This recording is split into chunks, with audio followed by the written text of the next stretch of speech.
A federal judge has temporarily halted today's deadline for federal workers to decide whether to accept a buyout offer from the Trump regime.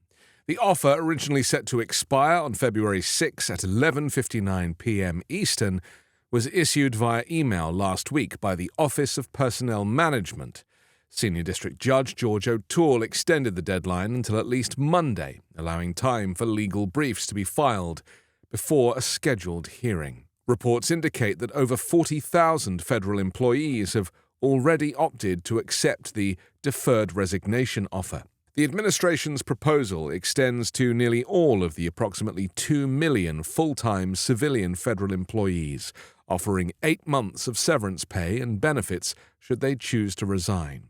Those opting to stay would be required to comply with new workplace reforms, including a mandate to work in the office 5 days a week. Musk and Trump have given no details as to why working from the office rather than from home is essential. They have just insisted that it is part of the deal on the table. Furthermore, the OPM warned that employees who decline the buyout could be subject to enhanced standards of conduct, potential layoffs, or reassignment.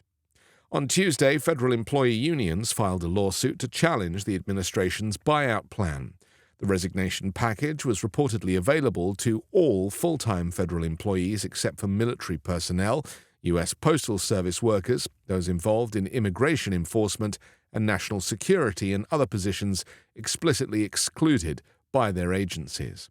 The Central Intelligence Agency, the CIA, separately announced buyout offers for its entire workforce on Tuesday. By Wednesday, a Trump administration official disclosed that over 40,000 employees had opted for the buyout, amounting to roughly 2% of the federal workforce.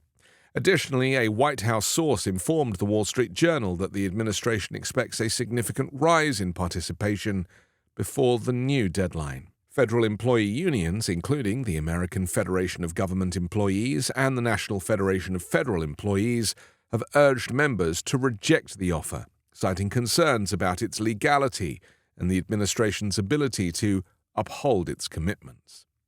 New York Attorney General Letitia James, alongside 11 other state attorneys general, warned that the buyout offer could be misleading. These offers are not guaranteed, James cautioned in a statement. Federal employees should exercise caution and follow union guidance to protect their rights. The Department of Education notified staff this week that if they accepted the offer, the Education Secretary could later revoke the package, leaving employees without recourse. The initiative is part of a broader effort by the Trump regime to significantly reduce the federal workforce. The White House anticipated between 5 and 10% of federal employees, roughly 100 to 200,000 workers, to accept the buyout.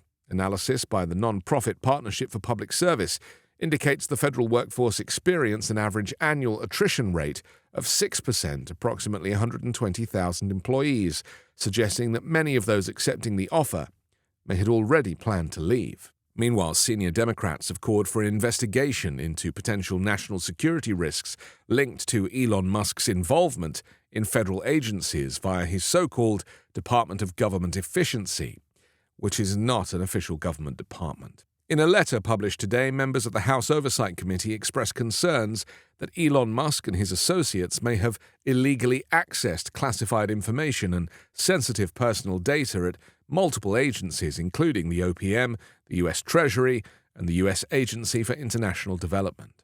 There is no evidence that Musk or his Doge team operatives have undergone proper vetting to access government systems, nor any justification for their involvement, the letter stated. Deputy Inspectors General at agencies such as the Department of Education, the General Services Administration, and the Small Business Administration have been urged to investigate potential security breaches. A new poll suggests a shift in Republican attitudes towards Elon Musk's expanding role in the Trump administration. The Economist YouGov poll reports that only 26% of Republicans now support Musk and Doge having a lot of influence, a significant decline from the 47% recorded in the days following Trump's election victory. Despite a judge's ruling blocking the buyout offer for federal employees, Elon Musk remains persistent in his efforts to push federal workers out of their jobs. A new report reveals that officials at agencies under the oversight of Musk's unofficial Department of Government Efficiency have been pressuring employees to accept the buyout or prepare for layoffs. In one email, an official hinted at impending cuts to redundant business functions and associated staffing, suggesting that artificial intelligence could replace certain roles. At the same time, Musk continues to actively promote Doge on X, amplifying claims that the civil service is plagued by fraud. And in the last few minutes, Marco Elez, a 25-year-old engineer who had access to a Treasury Department payment system as part of Elon Musk's Department of Government Efficiency initiative, reportedly resigned following inquiries from the Wall Street Journal to the White House about a deleted social media account linked to racist and eugenicist views.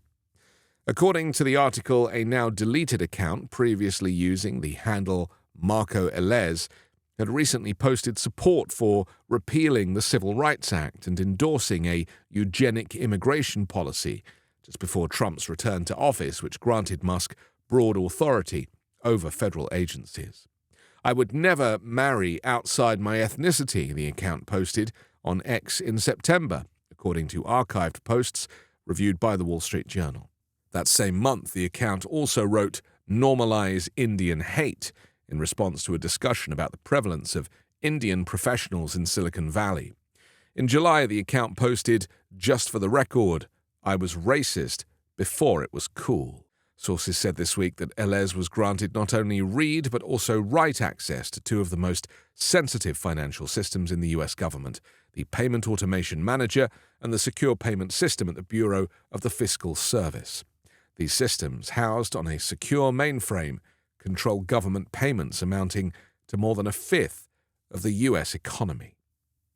I'm Anthony Davis. You can find me on the 5 Minute News YouTube channel and podcast, on Wednesdays co-hosting Uncovered, and on Sunday on The Weekend Show with Midas Touch.